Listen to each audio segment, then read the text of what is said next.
Da giovedì su Indie Cinema un film veramente imperdibile, molto emozionante, il film di Paul Smart, Don Barry, un'esplorazione donchisciottesca. Il regista americano che vive in Messico racconta il viaggio di questo suo amico molto anziano, ultraottantenne,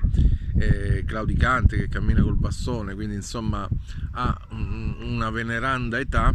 che arriva nella città del Messico dove vive, ricevuto da un assistente universitario, una giovane donna che si chiama Sancha, perché tutto il film è permeato da un'ispirazione al romanzo Don Chisciotte di Cervantes, quindi è come se Barry fosse il Don Chisciotte e la giovane donna Sancho Panza. Perché Don Chisciotte? Perché Barry è un regista sperimentale che ha vissuto tutta la vita al di fuori del mainstream, tutta la vita al di fuori delle convenzioni, per esplorare la sua arte, per creare un'arte sua personale, visiva, cinematografica. Lui era legato al cinema d'avanguardia, Steinbeck, al cinema d'avanguardia sperimentale americano, e rinuncia anche a importanti lavori come professore universitario per dedicarsi esclusivamente alla sua ricerca artistica del linguaggio cinematografico, che però è di più che una ricerca del linguaggio cinematografico. No, perché il pubblico abituato a seguire i registi del mainstream che al massimo parlano di come hanno trovato il budget, di quanti milioni è costato il film o di come hanno contattato l'attore per girarlo,